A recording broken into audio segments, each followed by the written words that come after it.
If you like this video, please rate, comment, share and subscribe. If you dislike it, please tell me why so I can improve.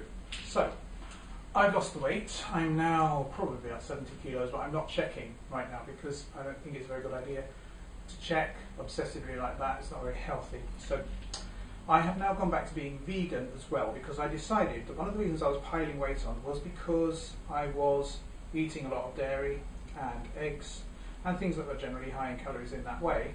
And I decided that one way of addressing that would be to go vegan. Hold on, I'm not sure I can hear me. I'm going to come a bit closer. Okay. Right, so yes, I've gone vegan.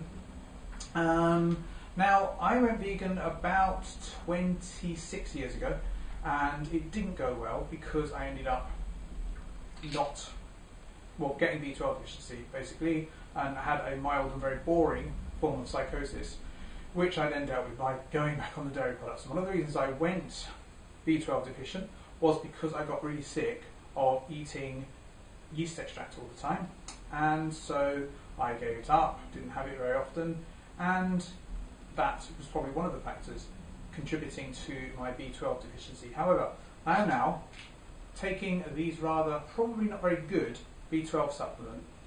I made a bit of a strange decision as far as those were concerned, which was that I could have got these trade price because obviously I'm a complementary therapist and complementary therapists can do that kind of thing. I could have bought a higher strength, and I didn't do that either, and I could have got that higher strength at trade price. And also, these are the ones that you need the intrinsic factor to help you to deal with. Nowadays, they have a different form of B12, which can be absorbed under the tongue, which is, of course, where I'm putting the estrogenic stuff, which helps me to absorb it.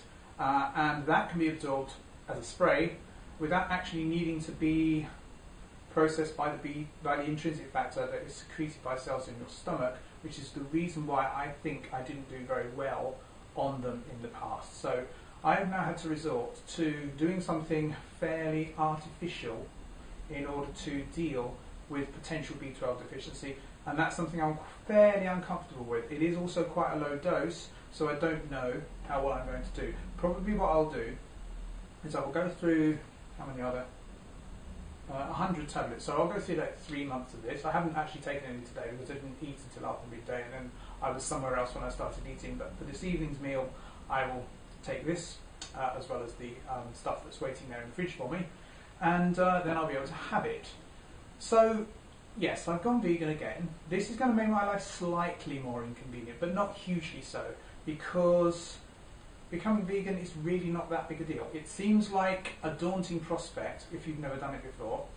It means that you have to be, it's not difficult to cook for yourself, that's fine, and it's not difficult to eat around other people's houses when they are themselves vegan, but people do tend to make mistakes. For example, they tend to think that the protein made from the fungi called corn is vegan, and that's not vegan because it has eggs in the processing of it, and there are a lot of other things. But if you just base your diet from scratch, you think, right, what do I need? I need this, this and this. What contains that? This, this and this. And you build up that way. That is a perfectly good way of doing it, and that's the way I did it in the past, and it's also the way I'm going to do it now. You could also take the approach of just replacing, so you have veggie sausages instead of sausages, you have veggie cheese instead of cheese. To me, veggie cheese feels like a massive lump of fat.